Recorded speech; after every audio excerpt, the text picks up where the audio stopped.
ক্রিকেটটা আসলে যেভাবে শুরু হলো, শুরুতেই আসলে একটা শঙ্কা, একটা আফসোস, একটা হতাশা সবকিছু ভর করলো। ক্রিকেটটাতে এভাবে না হলেও পারতো। ফুটবলের ওই উৎসবের আমেজটা নিয়েই ক্রিকেটটায় আমরা যেতে পারতাম কিনা?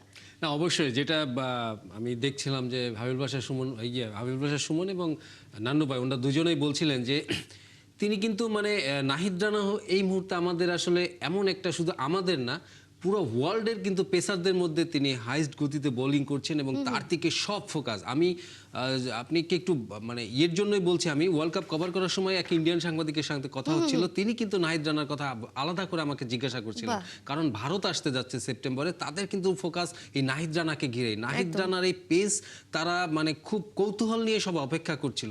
সেখানে এটা একটা অবশ্যই হতাশজনক। এবং যেটা বললাম যে এখানে আমাদের ওয়ার্কলোড ম্যানেজমেন্ট নিয়ে অনেক কথা হচ্ছে, কথার কথা অনেক হয়েছে, কিন্তু আমার তারপরেও আমি বলবো যে জিম্বাবুয়ে এই সিরিজে যেহেতু অস্ট্রেলিয়া সিরিজটা ছিল সামনে এবং দুইটি টেস্ট আমাদের টার্গেটই ছিল দুটা টেস্টেই নাহিদ রানাকে খেলানো, সেখানে আমার মনে হয় যে জিম্বাবুয়ের সঙ্গে এই সিরিজে ওয়ান ডে মানে হোয়াইট বলে তাকে ইউজ না করলেও পারতাম আমরা। এবং যেটা হয় যে সে আসলে মানে ওই সোনার ডিম পাড়া হাঁসের মতন, তাকে মানে আমাদের যত্ন করেই আসলে করতে হবে। এবং আমার মনে হয় যে এখানে নির্বাচক এবং টিম ম্যানেজমেন্টের পাশাপাশি আমি মেডিকেল ডিপার্টমেন্ট, আমি মনে করি যারা ফিজিও আছেন তাদেরকে আমার মনে হয় যে তাদের সমন্বয়হীনতার একটা প্রচণ্ড অভাব দেখা দিয়েছে। কারণ একসঙ্গে আমরা দেখছি চারজন পেসার, ইভেন লিটন দাস, দলের এতগুলা ইম্পর্টেন্ট খেলোয়াড় কিন্তু ইনজুর্ড আছে। সো এখানে আপনি মেডিকেল বিভাগকে আপনি দায়বদ্ধতা করতেই পারেন, কারণ তাদের কি কোনো ল্যাকিং আছে এখানে? আমরা দেখছি প্রায় যে এখন যে সেটআপটা আছে এটা প্রায় দুই যুগ ধরে এরাই আছে। আমার মনে হয় যে বিসিবি এটা কনসার্নে নিয়েছে, তারপরেও আমার মনে হয় যে মেডিকেল বিভাগের কাছে আরেকটু দায়বদ্ধতা আমরা আশা করি যে তারা কেন এইভাবে করে রিপোর্ট দিবে, তারা কেন সিলেক্টরদের বলবে যে তাকে এখন সিলেক্ট করা যায়। এবং ওয়ার্কলোড ম্যানেজমেন্ট যেটা আমরা বললাম যে বারবার বলছি, সামনে আমাদের অস্ট্রেলিয়া সিরিজ এবং ইন্ডিয়া সিরিজ ওয়ানডেতে, এই দুটো সিরিজের সামনে রেখে কিন্তু আমরা আমাদের কি প্লেয়ার যারা তাদেরকে আমার মনে হয় যে তা আমরা ঠিকভাবে ইউজ করছি না। দেখেন, নাহিদ রানা কিন্তু অস্ট্রেলিয়াতে আছেন, কিন্তু বাংলাদেশ দলে নেই। এইটা আরো বড় একটা আফসোস কিনা যে নাহিদ রানা গেলেন অস্ট্রেলিয়াতে, কিন্তু খেলাটা আর হলো না। কাল যখন তাকে এয়ারপোর্টে দেখছিলাম আমি, তিনি আর তাসকিন যাচ্ছিলেন, আমার মাশরাফির কথা মনে পড়ছিল। একটা সময় আমরা কভার করতাম খুব, মাশরাফি অস্ট্রেলিয়া যেতেন, মেলবোর্নে যেতেন একজন বিশিষ্ট চিকিৎসকের কাছে, এবং এবার নাহিদ রানা যাচ্ছেন পার্থে, এবং পার্থে পত্র নিতে মানে আপনার তার যেটা হয়েছে আমার মনে হয় যে তার যে একটা পুরনো ইনজুরি ছিল শেনবোনে, সেটা নিয়ে আসলে আলোচনা। এবং আমার মনে হয় যে বিসিবি তাকে অনেক কেয়ার করার তাদের মানসিকতা আছে, কিন্তু প্রসেসটা আমার মনে হয় যে একটু আরও হবে। আর আমি তামিম ইকবালের পর ভরসা রাখছি এই কারণে, তিনি নিজেও ইনজুরি ম্যানেজমেন্ট থেকে খুব ভালোভাবে তিনি জানেন এটা কি করতে হয়, তার ব্যক্তিগত ধারণা, সেখান থেকেই কিন্তু তিনি এই দুই ক্রিকেটারকে আগে পাঠিয়েছে পার্থে, যে ওই চিকিৎসকের ওই সব ধরনের পরীক্ষা যেন তাদের করা হয়। এবং লিটনকেও পাঠানো হয়েছে সিঙ্গাপুরে, তার সব ধরনের পরীক্ষা করানো হয়। তো এইগুলাতে বিসিবি গুরুত্ব দিচ্ছে, কিন্তু আমার মনে হয় যে আমাদের মেডিকেল টিমকে আরেকটু ঢেলে সাজানোর দরকার রয়েছে, আরেকটু অগ্রগতি প্রয়োজন। সেখানে নাহিদ রানা কোনো দলের বিপক্ষে খেলবে এবং সেটা আসলে থ্রেট হবে, এটাই অনুমেয়। এখন এই ক্রিকেটের প্রেক্ষাপটে, এখন যে ক্রিকেটটা চলছে সেই ক্রিকেটের প্রেক্ষাপটে সেখানে বোলিং লাইন আপে একটা বড় সড়ো একটা ল্যাকিংয়ে আমি বলবো, সেই ল্যাকিংয়ের জায়গাটা যারা আছেন দলে তাদেরকে দিয়ে বাংলাদেশ দল কতটুকু পূরণ করতে পারবে? অবশ্যই আমরা তাসকিন আছে, হাসান মাহমুদ আছে, এবং আমার যেটা মনে হয় যে এটা আসলে বাস্তবতাটা মেনে নিতে হবে। যেহেতু তিনি খেলতে পারছেন না, বাকি যারা আছে তাদের উপর ভরসা রাখতে হবে। আমরা যদি বারবার তার কথাই বলি আসলে, তাহলে কিন্তু বাকি যারা আছে তাদের পরেও করা হবে। আমার মনে হয় যে বাকি যারা আছে তাদেরকে আস্থা রেখে, এবং এখানে কিন্তু আপনাদের ব্যাটসম্যান, আমাদের ব্যাটার যারা আছে, মুশফিকুর রহিম, সৌম্য সরকার, শান্ত, এরা কিন্তু অভিজ্ঞ, এবং এদের উপরে কিন্তু আমাদের ভরসাটা বেশি রাখতে হচ্ছে। আমরা দেখেছি যে অস্ট্রেলিয়ায় গিয়ে কিন্তু ইন্ডিয়ার ব্যাটাররা কিন্তু দারুণ রান তুলতে পারে। তো আমাদের ব্যাটারদের উপরে এই বোলার নাহিদ রানার যে অনুপস্থিতি, তার শূন্যতাটা, এটা কিন্তু ব্যাটারদের উপর আরো বেশি পড়বে, এবং তাদের আরো দায়িত্বশীল করে আরো বেশি রান করতে হবে। লাস্ট কিছুদিনের পরিসংখ্যানেও যদি আমরা চোখ রাখি, সেখানে আসলে ব্যাটাররা আমাদেরকে হতাশ করা ছাড়া কিছুই করতে পারেনি। এই সিরিজটা তো অস্ট্রেলিয়ার মতো একটা দলের বিপক্ষে, জায়ান্ট যারা, তাদের বিপক্ষে এই লাইন আপটা, এই ব্যাটিং লাইন আপটা যথেষ্ট কি? না, আপনি জিম্বাবুয়ের কথা মিন করছেন। আসলে জিম্বাবুয়েটা আসলে আমি বলবো যে ওইটা একটা ট্র্যাজেডি আমাদের। এবং আমি খেয়াল করলাম, আমি আসতাম এই কথাটাতে, জিম্বাবুয়ে কিন্তু হারারে সবসময় একটা ক্যাপ্টেন্সি ট্র্যাপ, ওইখানে কিন্তু একটা মানে আপনি যদি খেয়াল করেন আজকে মিরাজের ক্যাপ্টেন্সি ঝুঁকিতে, এবং এইভাবেই কিন্তু আপনার সাকিব আল হাসান কিন্তু ক্যাপ্টেন্সি হারিয়েছিলেন 2011-তে জিম্বাবুয়ে সিরিজে, এবং মুশফিকুর রহিম 2013-তে অভিমান করে জিম্বাবুয়ে হারারে থেকে কিন্তু তিনি অবসর মানে ক্যাপ্টেন্সি ছেড়ে দিয়েছিলেন, পরে যদি ফিরে এসেছিলেন। অপয়া ভেনু বলবো নাকি তাহলে? আমি বলবো যে জিম্বাবুয়ের এটা আসলে একটা আমাদের মনে করি যে বিশ্বকাপের ভিতর সবকিছু চাপা ছিল, লোকে দেখেও নি, ওইভাবে করে ফলো করেনি, একটা হয়ে গেছে, বাট এটাই আমাদের দল না। এই দল আমাদের অনেক ভালো করবে এবং আমি আশা করছি যে যে ডারউইনে যে খেলা হবে, ম্যাকাইতে খেলা হবে, সেখানে কিন্তু আমাদের ব্যাটাররা ভালো করবে। কারণ ওইখানে আমি যতটুকু শুনেছি, সুমন ভাই বললেন যে ওইখানকার পিচ কিন্তু ওই মেলবোর্ন কিংবা সিডনি ওরকম মানে অতটা না, গ্যাবার মতন না, এটা হয়তো বা অনেকটা আমাদের মতনই হবে। যেটা আমরা বলছিলাম যে তাসকিনেরও একটা ইনজুরি আছে এবং সেই ইনজুরি পুরনো একটা কাঁধের চোট এবং গোড়ালির চোট, দুইটার জন্যই সে আসলে ট্রিটমেন্ট নিতে গেছেন। সেখানে তাসকিনের আসলে এই চোটটা কিছুটা হলেও তো চোটের কনসার্ন আছে বলেই চিকিৎসাটা নিচ্ছেন, পুরোপুরি ফিট হয়ে ফেরা কি সম্ভব নাকি? না, একটা পেসারের কিন্তু তাসকিনের যে আপনার কাঁধের এবং তাসকিনের এই চোটটা কিন্তু অনেক পুরনো চোট। পুরনো চোট, এটা আসলে পেসাররা অনেক সময় এটা নিয়েই আসলে তার ক্যারিয়ারটা রানিং করে। এবং যেটা হয় যে আপনি একটা র পেস যখন থাকে আপনার 18 থেকে 22, 23 এই পর্যন্ত যে র পেসটা থাকবে, তারপরে কিন্তু তার সেই পেসারের কোনো না কোনো ইনজুর থাকে এবং সেটা নিয়েই কিন্তু তাকে চলতে হয়, এবং সেটা তার উপরে অনেকটা নির্ভর করে সে কতটা ওয়ার্কলোড করতে পারছে, ওয়ার্কলোড ম্যানেজমেন্ট থাকে। তো সব মিলিয়ে আমার মনে হয় যে তাসকিনের যেটা আছে, তাসকিন নিজে ভালো জানেন এবং তিনি বেছে বেছে এখন ম্যাচ খেলার শুরু করেছেন, সেটা হয়তো তাকে আরো তার ক্যারিয়ারটা আরো লম্বা করে দেবে। তবে যেটা বললাম যে পেসারদের এটা থাকে, এটা নিয়েই চলতে হয় এবং এটা নিয়েই আসলে খেলতে হবে। This is a part of game. So আমরা যেটা আসলে জিম্বাবুয়ে সিরিজে দেখলাম যে নাহিদ রানাকে ওই টিম, যে কোনো আপনার কি প্লেয়ারকে তো আপনি এটাই করবেন, আমি রোটেট করব, আমি খেলাবো, বিশ্রাম দিব, এভাবেই তো রোটেশন আকারেই তো খেলাটা হবে।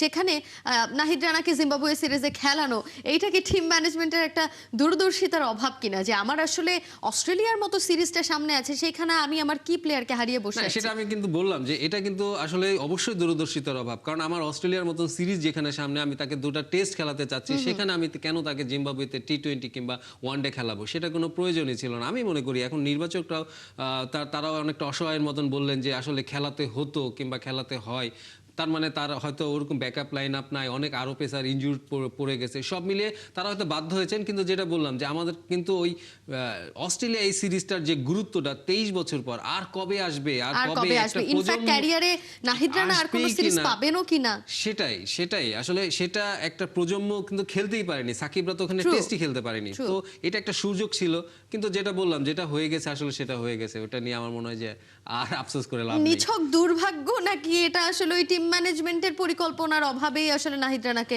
এত বড় একটা সিরিজে না খেলতে পারার মতো একটা আফসোস নিয়ে আসলে বাঁচতে হবে? চোট একটা দুর্ভাগ্যেরই ব্যাপার, তবে এটা সতর্ক থাকতে আমার মনে হয় যে সতর্কতাটা আমাদের কম ছিল, সেই সতর্কতা আরো নিলে পরে হয়তো বা এটা এড়ানো যেত। এটা আসলে দুর্ঘটনাই বলা যায়।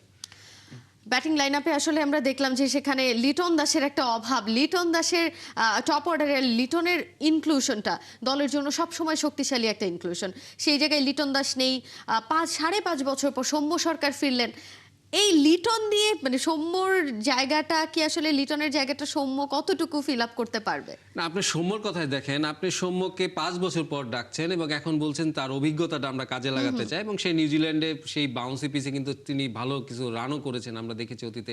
তো আপনি এই ছেলেটাকে যখন নাকি এই সিরিজে নিলেন, একটা ইম্পর্টেন্ট সিরিজ, তো আপনি তো আরেকটা সুযোগ দেওয়া গেলে ভালো হতো না? আপনি যদি জিম্বাবুয়েতে তাকে একটা সিরিজ খেলাতেন, বাজিয়ে দেখা যেত। এখন যদি তিনি না খেলতে পারেন, অস্ট্রেলিয়া যদি গিয়ে যদি তিনি রান না করতে পারেন, তাহলে কিন্তু আমরাই বলবো যে তাকে অনেক সুযোগ দেওয়া হয়, তিনি কিছুই পারেন না। একটা ছেলেকে নিয়ে আপনি এইভাবে করে, ঠিক আছে তিনি অভিজ্ঞতা, তাকে ডাকা হয়েছে, সবই ঠিক আছে, বাট তাকে একটা সুযোগ দেওয়া উচিত ছিল।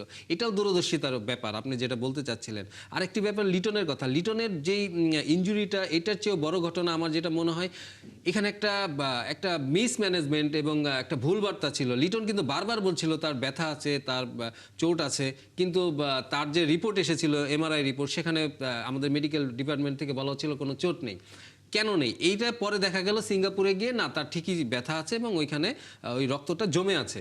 তো এইটাই আমার মনে হয় যে আমাদের মেডিকেল সিস্টেমটা আরেকটু আমার মনে হয় কি ঢেলে সাজানোর ব্যাপার আছে। তো সব মিলে লিটন নেই, সৌম্য এসেছে, আমি যেটা বললাম আমি কখনো হাল ছাড়ছি না, এখনো সিরিজ শুরু হয়নি, ওখানে যাবে। আমার মনে হয় যে আমার একেবারে যেটা আমরা 2003-এ দেখেছি সেটা নিশ্চয়ই আমরা 2026-এ দেখব। সিরিজ ব্যবধানে হারটা অন্তত দেখবো না।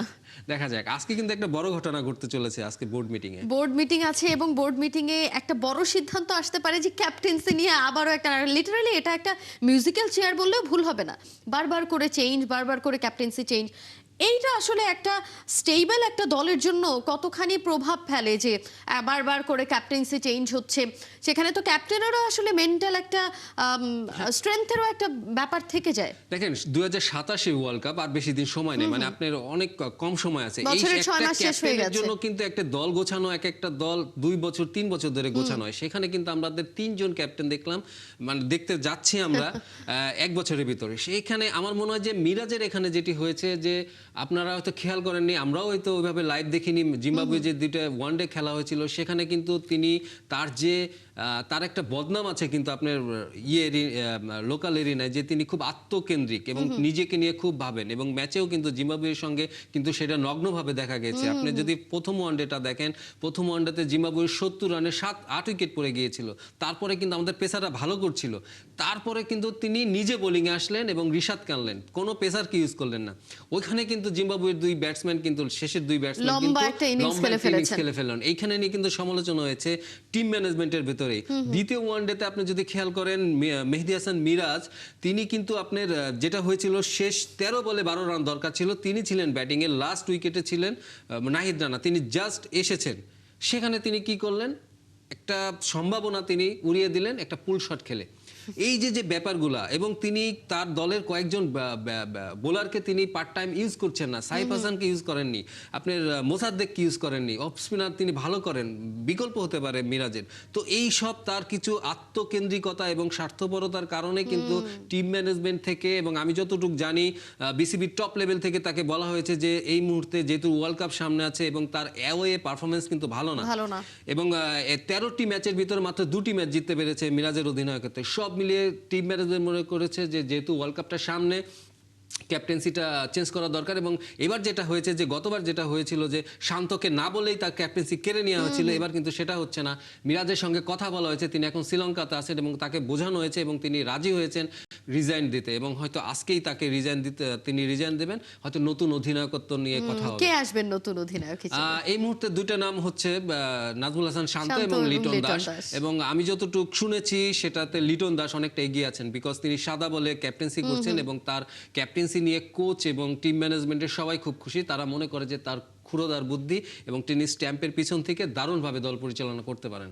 দেখেন, যেটা আমরা বলছিলাম, অস্ট্রেলিয়া সিরিজটাই আমাদের এখন মূল কনসার্ন। সেখানে আমরা দেখছি যে পেসারদেরকে নিয়ে আমরা অনেক আলোচনা করছি, কিন্তু স্পিন ডিপার্টমেন্টে তো স্পিনারদেরও তো কিছুটা সীমিত স্পিনার নিয়ে আমরা যাচ্ছি। এই কম্বিনেশনটাকে আসলে যথেষ্ট কিনা যে আমার পেসার আছে কিন্তু স্পিনার আমার একেবারেই সীমিত? আমার মনে হয় যে আমাদের কিন্তু 2023-এর যদি তুলনা করি, সে হান্নান সরকার, সুমন ভাইরা যেমনটা খেলছিলেন, ইনিংস ব্যবধানে হেরেছিলেন 2003-এ, এই ডারউইনে খেলেছিলেন। আমার মনে হয় যে সেই জায়গার থেকে কিন্তু আমাদের এই দলটি এখন নাই। এখন এই দলটি কিন্তু আমার মনে হয় যে প্যাট কামিন্সদের সঙ্গে চোখে চোখ রেখে কিন্তু আমাদের লড়াই করার মতন শক্তি আছে। এবং আমাদের, আপনি যেটা বললেন যে আমাদের পেস ডিপার্টমেন্ট বলেন এবং স্পিনার মিরাজের উপরে আমি ভরসা রাখছি, এবং অনেকে আছেন, আমাদের ব্যাটিংয়ে গভীরতা আছে। আমার মনে হয় যে একেবারে আমাদের ফেলনা হবে না, এবং অস্ট্রেলিয়াকে কিন্তু এবার বুঝিয়ে দেওয়া হবে। তারা কিন্তু আমাদের ইচ্ছা করে এই গ্রামের মাঠগুলোতে খেলা দেওয়া হয়। আমি এর আগে যখন অস্ট্রেলিয়া কভার করতে গিয়েছি তখন ওদের ম্যানেজমেন্টের সঙ্গে কিছু কথা হয়েছিল। তারা বলছিল যে আসলে দেখো, এই মেলবোর্ন কিংবা সিডনির মতন বড় স্টেডিয়ামগুলোতে খেলা দিলে এই স্টেডিয়াম খুলতে যে টাকাটা খরচ হয়, সেই পরিমাণ আসলে বাংলাদেশের সিরিজ থাকলে দর্শক আসে না, আমাদের টাকাটা উঠে না। এই জন্য আমরা সাধারণত একটু গ্রামের, মানে একটু অন্য ভেন্যুগুলোতে, যেগুলোতে নাকি ঘাসের গ্যালারি আছে, কম টাকা খরচ হয়, সেই সব ধরনের গ্যালারিতে করি। তা আমার মনে হয় যে এইবার বাংলাদেশ দল যদি ভালো করে তাহলে কিন্তু তারা বুঝবে না, এই চিন্তাধারাটা দূর হবে যে বাংলাদেশকে দিয়েও দর্শক টানা যায়। আপনাকে অসংখ্য ধন্যবাদ যুক্ত হওয়ার জন্য। এই ছিল এখনকার খেলা যুগের সরাসরি সংবাদের অনুষ্ঠান। দেখতে চোখ রাখুন 71-এর ফেসবুক পেজ এবং সাবস্ক্রাইব করুন 71-এর ইউটিউব চ্যানেল। 71-এর সাথেই থাকুন।